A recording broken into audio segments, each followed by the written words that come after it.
허락하신 하나님의 말씀은 베드로전서 4장 1절로 11절까지 말씀입니다. 그리스도께서 이미 육체의 고난을 받으셨으니 너희도 같은 마음으로 갑옷을 삼으라. 이는 육체의 고난을 받은 자는 죄를 그쳤음이니 그 후로는 다시 사람의 정욕을 따르지 않고 하나님의 뜻을 따라 육체의 남은 때를 살게 하려 함이라.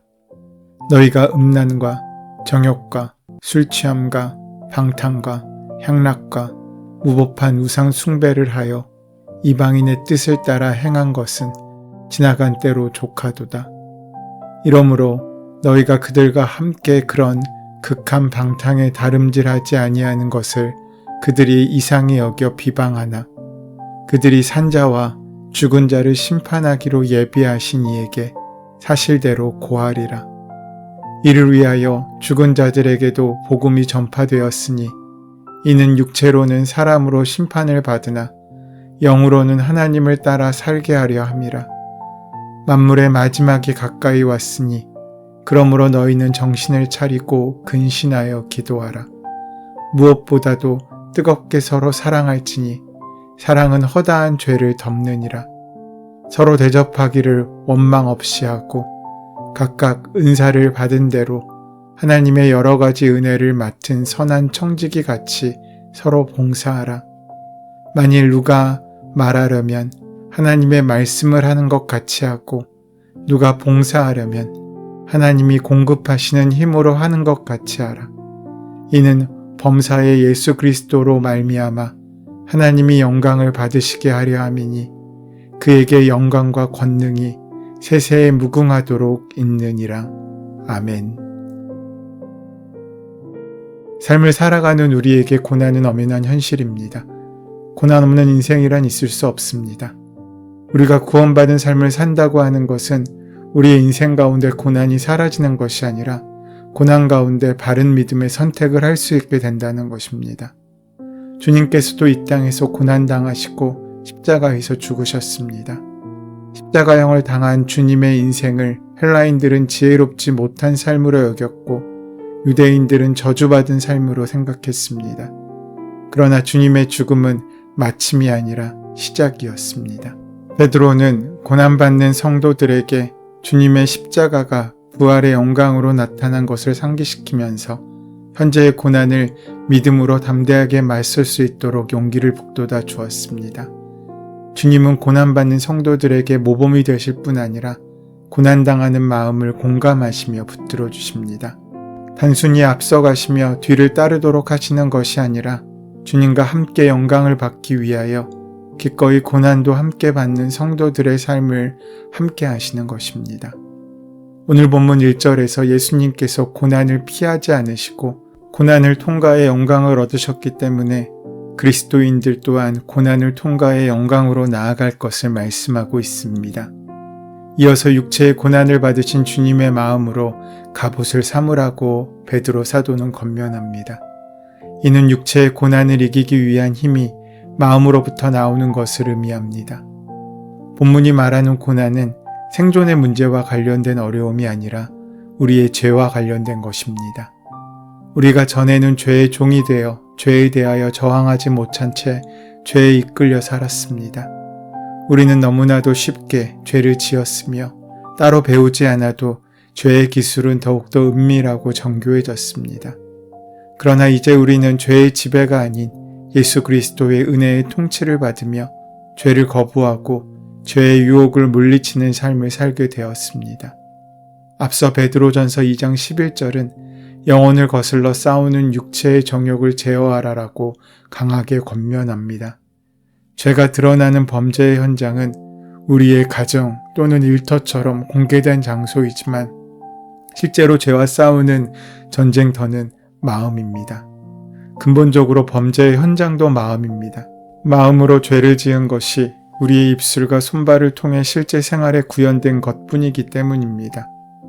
아담의 범죄 이후로 모든 사람이 타락했다는 말은 하나님의 형상으로 지음받은 사람의 외형적인 모습이 변질된 것이 아니라 사람의 마음과 그 마음이 지향하는 인간의 본성이 하나님께서 처음 사람에게 주셨던 그 길과 방향을 잃어버렸다는 것을 의미합니다. 우리는 예수 그리스도로 거듭났음에도 죄의 유혹을 받기도 하고 죄를 짓기도 합니다. 그러나 예수 그리스도로 거듭난 인생은 죄의 유혹에 넘어질 수는 있어도 죄와 싸우기 위해 다시 일어나 포기하지 않고 그 싸움에 임하게 됩니다. 주님께서 우리를 붙들어 주시기 전에는 우리에겐 죄와 싸울 수 있는 능력이 없었습니다. 그리스도인이 되었음에도 죄를 짓는다는 것에 실망을 느낄 수도 있고 혼란을 경험할 수도 있습니다. 그러나 주님은 십자가 고난을 통해서 죄를 단번에 처리하셨고 우리를 향한 죄의 지배를 그치게 하셨습니다. 베드로전서의 수신자였던 소아시아 전역에 흩어져 살았던 그리스도인들은 차별과 핍박을 몸으로 당하였지만 육체를 연단할 것이 아니라 더욱더 마음을 강하게 해야 했습니다. 그들이 당하는 고난은 죄와 구별된 삶을 사는 것에서 비롯된 것이었으며 사람의 정욕을 따르지 않으려는 그들의 결단과 실천은 죄의 지배를 받는 세상과 부딪힐 수밖에 없었습니다. 갑옷을 삼으라라고 번역된 표현은 일반 헬라어에서 훈련시키다, 무장하다 라는 것을 의미합니다. 죄와 싸우는 전쟁터인 마음을 무장하는 방법은 우리를 붙들어 주신 하나님의 말씀에 주의 집중하며 하나님의 말씀을 우리 마음의 중심에 두는 것에서부터 시작됩니다. 사람의 정욕을 따르지 않고 하나님의 뜻을 따르기 위해서는 하나님의 말씀을 그 마음에 두고 정욕을 제거해야 합니다. 죄와 타협하고 죄가 만연한 세상에 저항하지 않고 살아가는 것은 너무나 쉽습니다. 그러나 죄의 결국은 사망임을 기억하여 현재 마주하는 고난으로 인해 믿음을 포기하는 것이 아니라 끝까지 아버지의 뜻을 구했던 주님의 마음으로 갑옷을 삼아 담대히 세상과 마주하기를 소원합니다. 오늘 본문에는 4가지 시간이 등장합니다. 첫 번째는 2절에서 말씀하는 육체의 남은 때입니다. 이 땅의 모든 육체는 죽음이라는 한정된 시간 속에서 살아갑니다. 우리는 태어나면서부터 언제 터질지 모르는 죽음이라는 시한폭탄을 붙들고 살아가는 운명의 사람들입니다. 어느 날 시간이 다 지나면 그것을 당황하거나 제대로 받아들이지 못하는 모습을 우리는 자주 봅니다. 우리는 이 땅에서 제한된 시간을 살아간다는 것을 망각하며 살아갈 때 우리에게 닥치는 그 마지막 종말의 때는 우리에게 당황스럽고 힘들고 어려울 수 있습니다. 하지만 우리가 기억해야 할 것은 영원하신 하나님의 뜻을 따라 살기에 힘써야 한다는 것입니다. 이 땅에서의 생활 방식은 잠깐 동안 유효하지만 하나님 나라의 삶은 영원히 우리의 삶의 자리가 되기 때문입니다. 우리가 전에는 세상을 따라 음란과 정욕과 술 취함과 방탕과 향락과 무법한 우상 숭배 가운데 살았습니다. 이방인의 뜻이라는 표현은 2절에 하나님의 뜻과는 대조되는 것으로 특정한 종교나 민족을 의미하는 것보다는 하나님의 뜻을 따라 살지 않는 모든 삶의 방식을 의미합니다. 우리는 하나님께서 선물로 주신 가정과 성령의 전인 몸을 거룩하게 세우지 못했으며 하나님의 영광을 열망하기보다는 이 땅의 영광과 만족을 구하는 삶을 살았습니다. 예수 그리스도 안에 있는 기쁨보다는 육체의 감각을 자극하는 쾌락을 추구하였고 우리가 욕망하는 것을 얻게 해주는 것을 신으로 여기며 세상의 성공 법칙들이나 부자 되는 원리를 금과 옥조로 여기며 살아왔습니다. 그러나 우리의 지난 삶은 지나간 때로 충분합니다. 베드로는 하나님의 뜻을 따르는 삶을 위해 육체의 남은 때를 상기시켰으며 이전의 삶과 분리될 것을 촉구하며 지나간 때라는 표현을 통해 선을 그었습니다. 지나간 때는 더 이상 현재 영향력을 발휘하지 못하는 죽은 시간입니다. 이제 우리는 예수님을 나의 주님으로 고백했던 날부터 새 날을 살고 있습니다. 죽은 자들은 죽은 시간 속에서 살고 예수 그리스도 안에서 생명을 얻은 자들은 영원을 삽니다. 그리스도인들은 세상과 다르게 살려고 노력하기 때문에 고난을 당할 수밖에 없습니다. 이상히 여겨 비방하나 라는 표현에서 알 수 있듯이 예수님을 만난 사람들은 겉으로 보기에는 어제와 다를 바 없지만 그들의 삶은 이전과 전혀 다른 방향으로 나아가고 있음을 알 수 있습니다. 어제까지 함께 세상의 쾌락을 즐기던 거짓 가운데 살던 친구들은 주님을 따라 다르게 살려는 결단을 존중하고 격려하기보다는 오히려 비난하며 조롱하게 될 것입니다. 세상 속에서 이처럼 그리스도인으로 살아가는 것은 의롭고 또 외로운 길일 수밖에 없습니다. 그러나 산자와 죽은 자 모두는 마지막 날에 심판주가 되시는 예수 그리스도 앞에 분명히 서야 합니다. 세상의 판단과 주변 사람들의 평가에 흔들리지 않고 굳건한 믿음으로 살기 위해서는 세상을 심판하시는 하나님 앞에서 사는 것을 우리의 모토로 삼아야 합니다. 1세기 로마의 핍박으로 순교한 그리스도인들이 담대히 죽음을 마주하였던 이유는 복음이 있었기 때문에 가능한 것입니다. 우리를 위한 주님의 십자가와 부활은 죽음의 위협도 이겨내는 능력이 됩니다. 그 복음을 가진 자는 그래서 세상 가운데 움츠러들거나 낙심하거나 절망하지 않고 다시 일어나 승리를 소망하며 천국을 향하여 귀한 발걸음을 내디딜 수 있는 것입니다.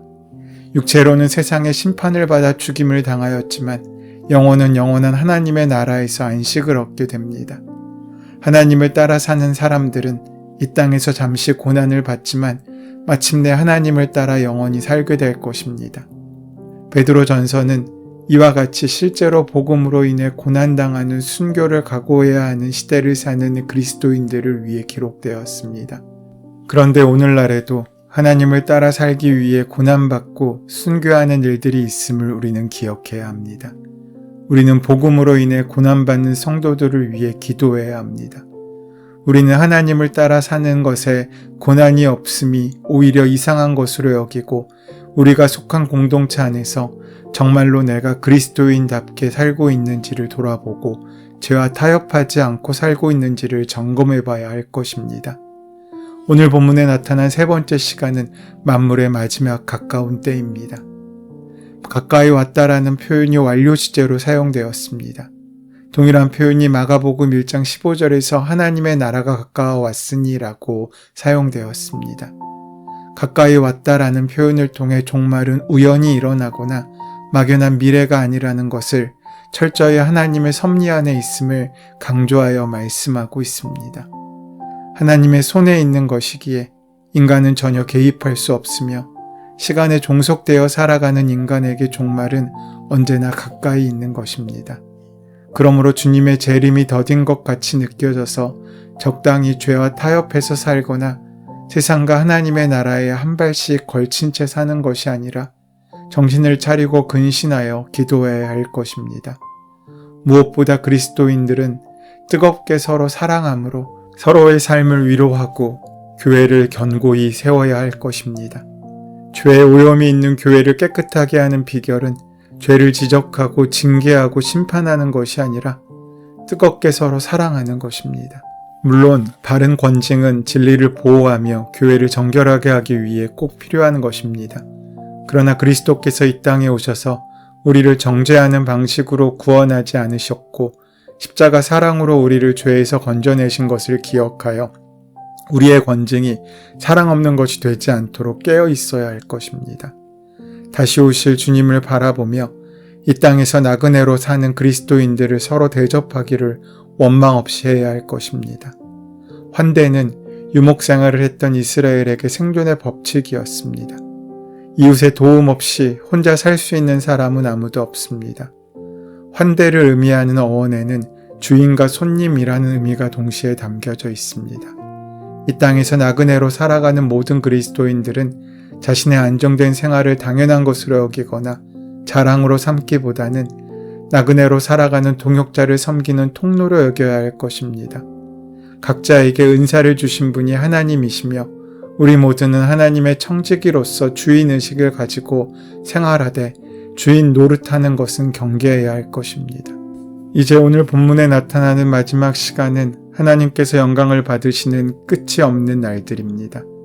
아담의 범죄 이후 타락한 인간은 명예를 구하고 자기의 이름을 높이려는 욕망으로 살아가지만 믿음으로 우리는 이 땅의 영광이 아닌 하나님의 영광을 구하며 살아가는 존재로 바뀌게 됩니다. 우리의 입술은 주님의 말씀이 흘러가는 통로가 될 것이고 우리의 삶은 주님께서 쓰시는 도구가 되어 주님의 영광의 날에 우리를 이르게 할 것입니다. 그 은혜의 시간까지 믿음의 발걸음을 놓지 않는 우리 한 사람 한 사람의 귀한 하루가 되시기를 소원하고 축원합니다. 은혜의 주님, 주님께서 고난당하셨기에 우리도 그 길을 기쁨으로 걸어가게 하여 주시옵소서. 우리가 하나님께서 맡기신 선한 청지기의 삶을 통하여 사랑의 열매가 많은 귀한 인생으로 세워질 수 있도록 인도하시고 함께하여 주시옵소서. 예수님의 이름으로 기도드립니다. 아멘. 이제 오늘 이 아침 우리에게 허락하신 본문의 말씀이 오늘 나에게 주신 하나님의 말씀으로 만나지기 위하여 본문의 말씀을 깊이 묵상하시고 함께 기도하는 시간 가지도록 하겠습니다. 함께 기도합니다.